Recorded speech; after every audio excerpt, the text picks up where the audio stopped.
ba ba ba. Shing! In the ancient world, Alexander the Great was famous for challenging the greatest powers in the world and never being defeated. In the 10 years he ruled, he conquered an enormous stretch of land, and the entire world was never the same. Alexander the Great, today on Epic History. Our story starts with Alexander. You may know him as Alexander the Great. He lived in ancient Greece and was young, handsome, and athletic. But actually, Alexander's story really begins with his father, Philip II, sometimes called Philip of Macedon. Philip is the first hero of this story. If Alexander was great, it was only because of Philip. Philip was born a prince in the country of Macedon, but as a teenager was captured and held hostage in Thebes, the most powerful of the Greek city-states. He was there for 3 whole years. During that time, he learned everything he could: reading, math, the arts, military training, everything.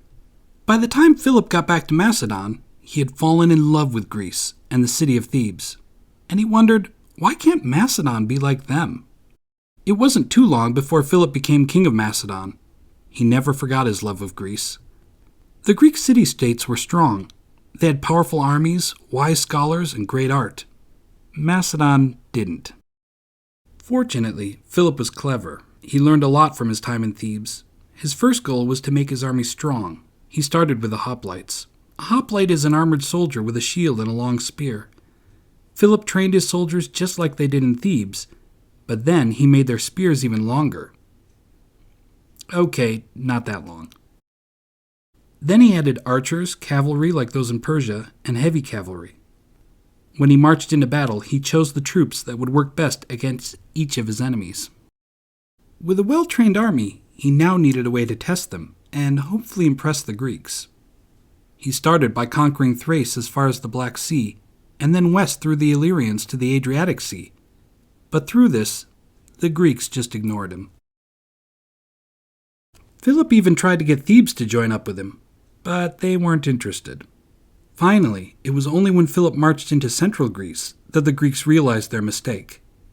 The only way to stop Philip was to gather their armies and meet him face to face. This happened in Chaeronea in 339 BCE. Athens, Thebes, and anyone else they could gather up were on one side. Macedon and their new powerful army were on the other. War, for the Greeks, totally focused on the hoplites.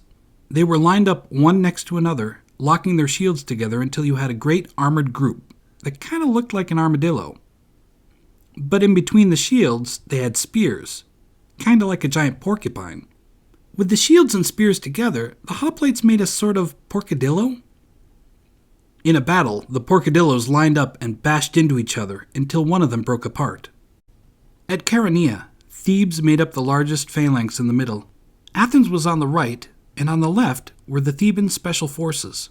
They were called the Sacred Band, and legend had it that they were invincible. On the Macedonian side, Philip controlled the right, matching up against Athens. The center was Philip's special phalanx with the long spears, and on the left was Philip's 16-year-old son, Alexander. Alexander had never commanded so many soldiers in such an important battle. Philip made sure his best generals helped, but this was Alexander's big chance. In this battle, the middle phalanxes fought each other normally. It was on the sides that the action really happened. Alexander and his men crashed into the Sacred Band. They didn't know what hit them. Alexander's men demolished the band. Hundreds were killed, and today, 2,300 years later, there is still a monument where the bodies of the Sacred Band are buried. On Philip's side, Athens wasn't as easily defeated, but he had a trick up his sleeve. On his command, his troops suddenly retreated. The Greeks on that side got excited because they thought they had won. They broke up the phalanx and charged.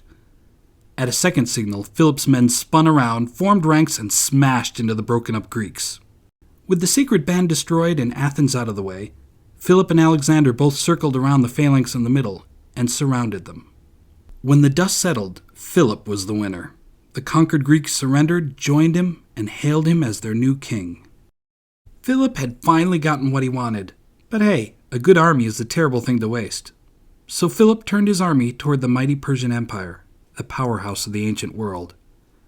As they marched toward Persia, though, one of Philip's men betrayed and murdered him, leaving the entire army in the hands of Alexander.